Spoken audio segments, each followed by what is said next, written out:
Tollywood choreographer Johnny master ను పోలీసులు కస్టడీకి కోరుతూ పిటిషన్ దాఖలు చేయనున్నారు. 10 రోజుల పాటు కస్టడీకి ఇవ్వాలని పిటిషన్ దాఖలు చేయనున్నారు. మరోవైపు జానీ మాస్టర్ తో పాటు మరో ఇద్దరిని కూడా నిందితులుగా చేర్చే అవకాశం ఉంది.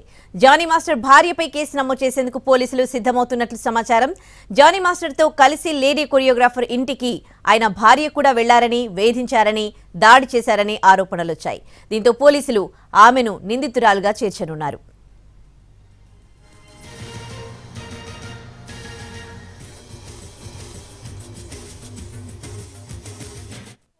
నిజానిజాలు తెలుస్తాయండి. మీరు అంతవరకు వెయిట్ చేయండి. ఓకే, ఇప్పుడు ఆయన మీద వచ్చిన అలిగేషన్ మళ్ళీ అడుగుతున్నారు చూసారా? నేను ఏం ఏదన్నా కోర్టులో ఫైట్ చేస్తారు. కోర్టులో నిజానిజాలు తెలుస్తాయి. ఓకే, ఇప్పుడు 14 రోజులు రిమాండ్ విధించింది కదా. అదే అంటున్నా నేను. కోర్టులో నిజానిజాలు ఇప్పుడు ఒకవేళ తెలుస్తాయి. తప్పు చేయకపోతే రిమాండ్ విధించదు కదా.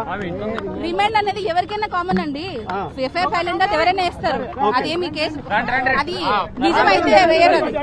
కోర్టులో నిజానిజాలు తెలుస్తాయండి. మీరు అంతవరకు వెయిట్ చేయండి. ఓకే, ఇప్పుడు ఆయన మీద వచ్చిన అలిగేషన్ మళ్ళీ అడుగుతున్నారు చూసారా? నేను ఏం ఏదన్నా కోర్టులో ఫైట్ చేస్తారు. కోర్టులో నిజానిజాలు తెలుస్తాయి. ఓకే, ఇప్పుడు 14 రోజులు రిమాండ్ విధించింది కదా. అదే అంటున్నా నేను. కోర్టులో నిజానిజాలు ఇప్పుడు ఒకవేళ తెలుస్తాయి. తప్పు చేయకపోతే రిమాండ్ విధించదు కదా.